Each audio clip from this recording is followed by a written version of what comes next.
It's kind of a return to the old-style comedy filmmaking, like the films of Ben Hecht and Howard Hawks. To a large extent, we've been successful of creating a movie of that genre. Look, let me give you the lowdown here. Hands down, be the funniest movie of the year. The buzz around LA, I mean, everybody wanted to be a part of it.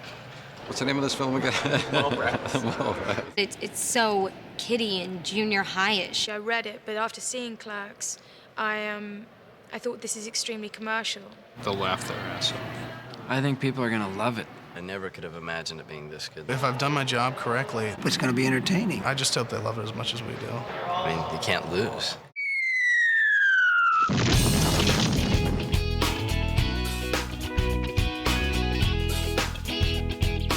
When talented people do films that you don't think are good, it's depressing. This was my original review of Mallrats, appearing in the Los Angeles Times the day the film opened. If the Sundance Institute or the American Film Institute ever offers a course advising directors of successful first films what to avoid their second time around, Mallrats could be at the heart of the curriculum. You know, it was not my favorite film of the year. Well, it didn't do very well. It was certainly not, nobody thought it was a great follow-up to Clerks, let's put it that way.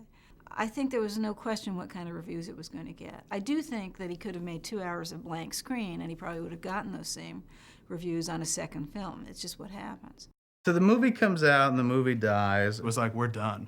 Not only are we done, our careers are finished, but like, boy, we humiliated ourselves. Nobody fucking went to the movie. Like one of the older character actors was like, this movie's gonna be like eye candy, like crack for the kids. And I thought like, nah, I don't think so. It seems like nobody seems all that excited about it. And then, you know, it came out and really tanked. I think everybody was disappointed because we thought that the movie had a better chance. Oh, it didn't make any money. Again, being very naive. Well, what does that mean for the movie, though? Does that mean it's not a good movie? Does that mean people aren't going to like it? What does that mean? I genuinely didn't know what that meant. And then when I realized it was definitely a bummer. So that was kind of my first punch in the arm. For me, when I heard it didn't do well opening weekend, it didn't mean anything to me at the time. It was just like, oh, it's a movie, it's great, it's awesome. I called Kevin that weekend, either Sunday or Monday after the weekend, to find out how we did opening weekend. And he told me, and he said, isn't it fucking depressing that we did all that work for nothing? And that's when it kind of hit really hard. And it was painful, too, because, you know, we had put so much work into it, and it was such a sharp contrast to, you know, riding this huge, amazing wave of Clerks. And then suddenly the exact opposite happened, which is complete critical disaster with no financial, I mean, just a bomb that everyone hated. Thankfully, me and Mosier just kind of leaned up against one another. I don't think he probably took it as hard as I did. I think it real hard because when your movie dies, it's like the whole world rejecting your ideas and what you hold dear. Essentially, they're going, everything that you thought was important, everything that you think is creative or funny or important or has value, has nothing. Fuck off. And it was really bizarre because I would never in a million years ever just tell somebody this, especially if I don't know them. But people just had no qualms at all about telling me how much this movie sucked to my face, you know, constantly, like all the time. And I was like, thanks. I liked it, and I thought it was going to do well. I don't really go deep into thinking, like, what went wrong and stuff. Like, wow, if only he didn't this or that. Like, I don't know why and stuff. I just show up and do, have fun.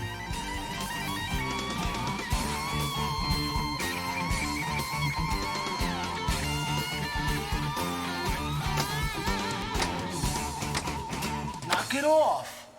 I just remember enjoying it and thinking it was funny, and then being surprised that it didn't have the impact yet that it now has, you know, when it came out. But there's always a million factors as to why that happens. When the movie opened and seemed to close within the same weekend, all I could think of was, it was obviously because my role wasn't bigger. Stan Lee signing comics. Stan Lee? Ours was a movie that was aimed very specifically at an incredibly small niche market. Man, what do you gotta do to get comics around this place? One side, Red. When we screened Mallrats at Comic-Con, people went crazy.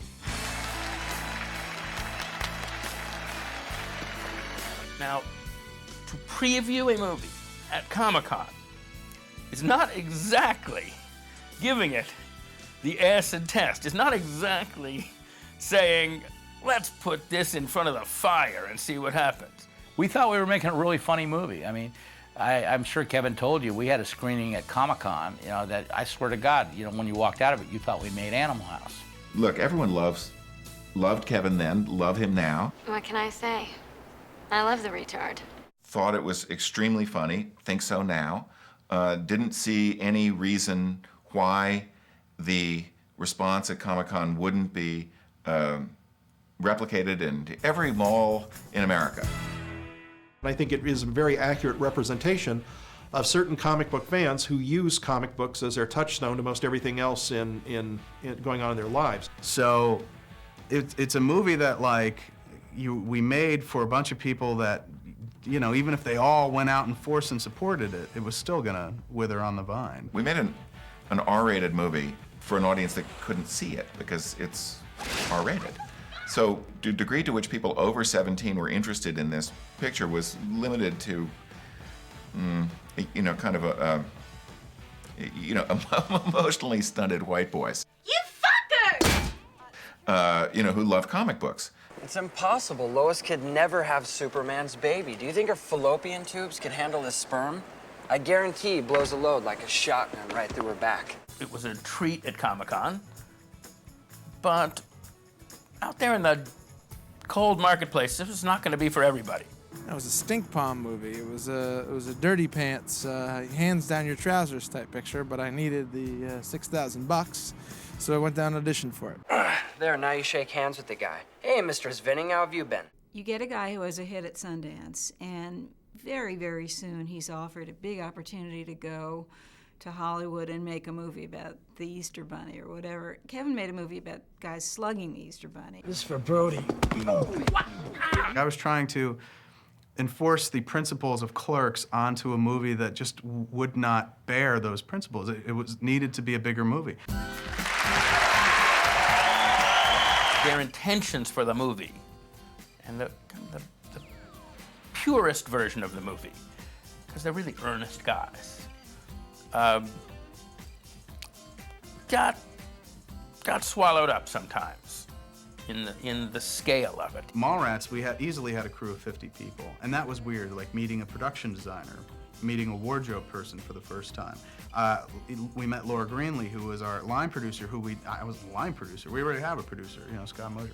So, and having two more producers in the persons of Jim Jackson, Sean Daniels.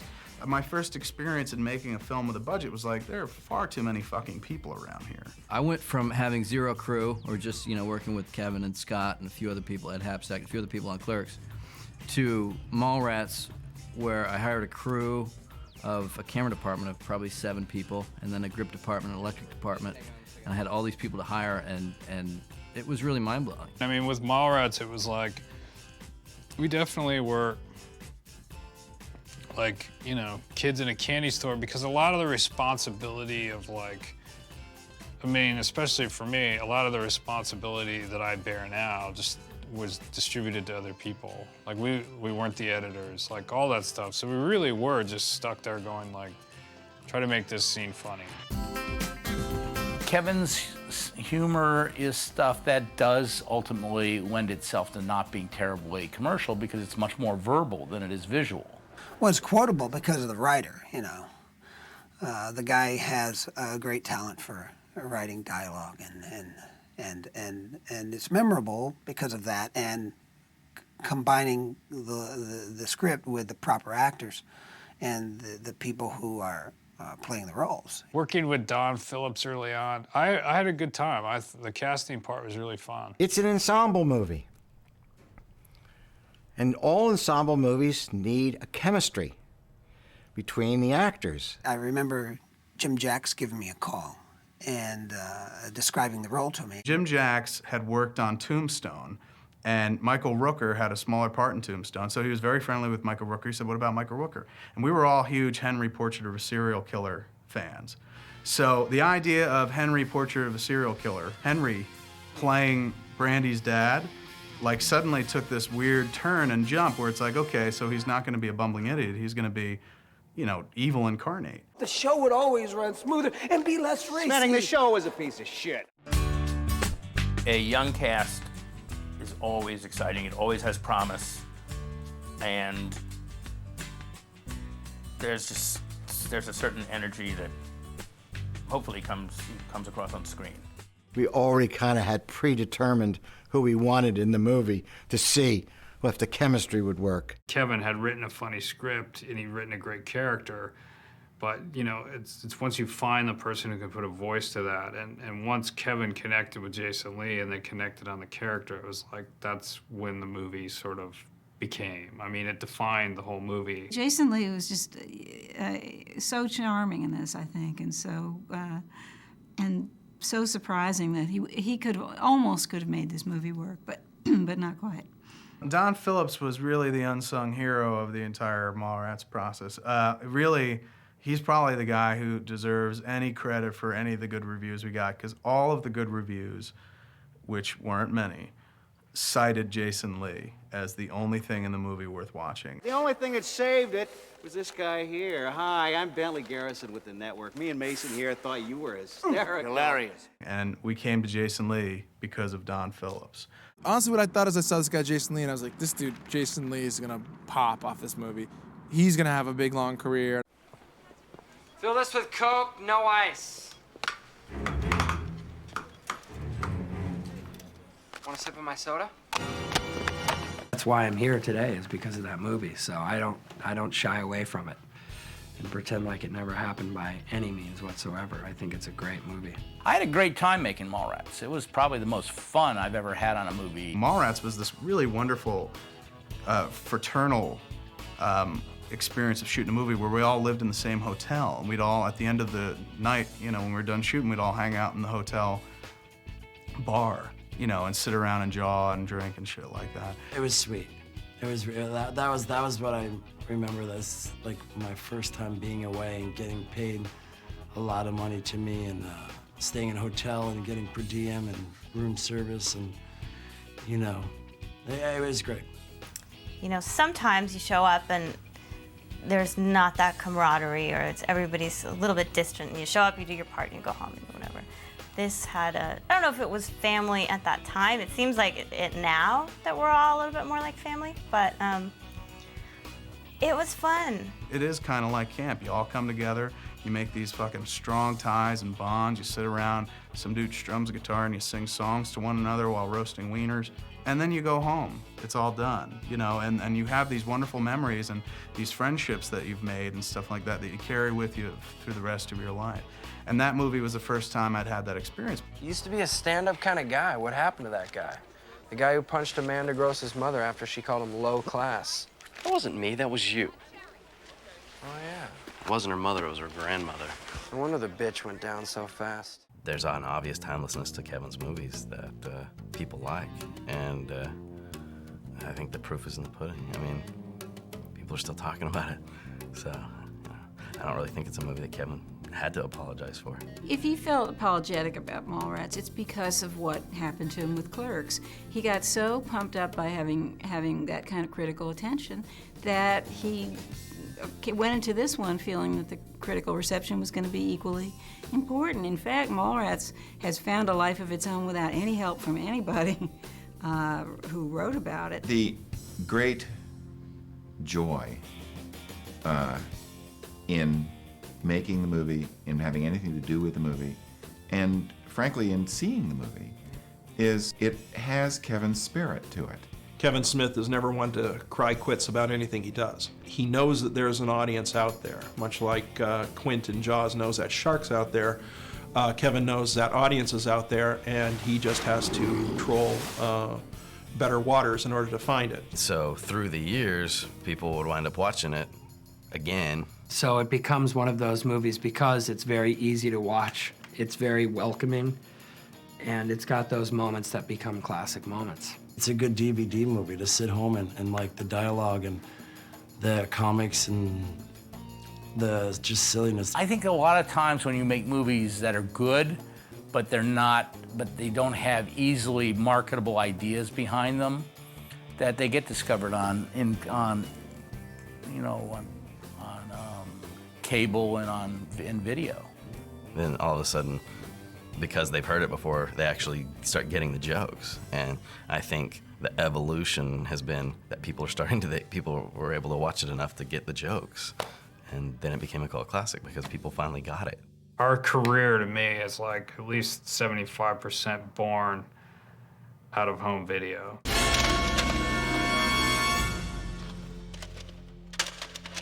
The new generations are coming in, experiencing it and loving it and bringing chocolate-covered pretzels to me, and it's kind of nice. Say, would you like a chocolate-covered pretzel?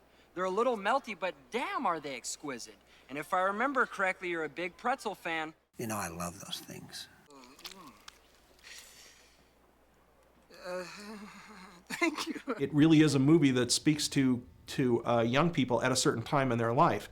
That time may not be Friday night on the opening weekend of a new movie when kids want to see something light and fluffy, but it may find them, 3 years later when they're struggling in college and still kind of that age and of that mindset, and they go like, geez, man, I passed this one up. Now I really love this. Maybe the mentality of the country has changed, but I think the humor's very witty. I'll tell you what you need is a fatty boom batty blunt, and then I guarantee you see a sailboat, an ocean, and maybe even some of them big-titted mermaids doing some of that lesbian shit. Look at me, you sloppy bitch! Maybe all the kids that it missed 10 years ago suddenly finished college and, weren't stoned and could listen to what he was saying with his jokes and get it. The standards of what's acceptable have not tightened over the past 10 years. If anything, they've loosened, and I'm sure stuff that looked kind of, what's the line moves, so what's over the line moves. Our level of discourse has sunk so low that for its time, that was a very kind of bad-mouthed, foul-mouthed, out there movie, and it ended with a really dopey quiz show thing. Well, flip ahead 10 years, we have quiz shows on televisions that are much dopier than the one he made up for satirical reasons, and this movie's practically clean by the standard of what you can see now. So time has really caught up with it in a nice way. Who's your favorite new kid? Huh? Call me Joey. Yeah, don't make me get loose. I think that's it. Yeah, call me Donnie. Come on. Girl. Yeah, please don't go. God damn, this is one wacky game show. My guess would be, if it's a home video success, that very young people are watching it who could not get into the theater. They were too young to even sneak into the theater. First of all, they weren't alive when the film came out, but even if they were, they couldn't have snuck into the theater. I'm guessing that young people are fueling this film. I was getting a lot of 15, 16, 17-year-old, 18-year-old kids. Brody, Mallrats, love it. I've seen it 100 times, blah, blah, blah, blah, blah. Cool, man, cool, that's great, cool. And not too long ago, actually, it kind of stopped me in my tracks one day, and I thought, wait, that kid is like 17, which means he was like 7 when the movie came out. And I hadn't even realized that all that time. These kids were coming up to me and shouting Brody, that they were literally 7 years old when the movie came out. And that's when it kind of hit me, wow, I guess it's growing, it has a life. A lot of people come up to me, people who are like in college now or high school, ending high school now, and are really into Mallrats and say the lines I don't even remember. And I'm like, then it occurs to me, like, how old were you when that movie came out? We discovered that it became the gateway flick for a lot of people. Like, this was the movie that they saw first. And then other people would be like, if you like that, this dude's done other movies. And then they go find Clerks or Chasing Amy or Dogma. Clerks created our ability to go in and make a studio movie, and we went in and did it. And it's the failure of that movie, the complete, absolute, critical, and financial failure of that movie created Chasing Amy. And then the success of Chasing Amy created Dogma. In the end, the only thing that you can really tell whether the movies are good or not is how long they last. This one seems, look, you're doing a 10th anniversary edition, so clearly it's lasted somewhat.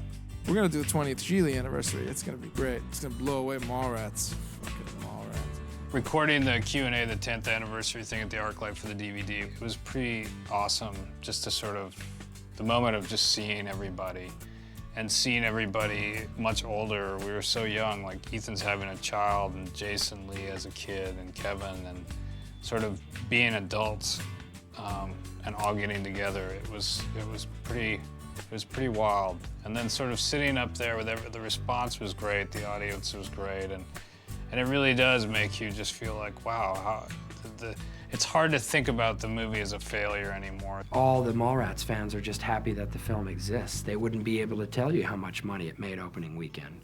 And that's what good movies do. So it's had this weird secondary life that is largely responsible for me still making movies today. So that Saturday morning when we got the call that the movie had flopped, the night before, I would have bet the house on the fact that my career was done and I would never work again. Now, in retrospect, I think because of Mallrats, I've continued to work to this day. Holy shit, motherfucking Yoda and shit. Adventure, excitement, Jedi craves not these things.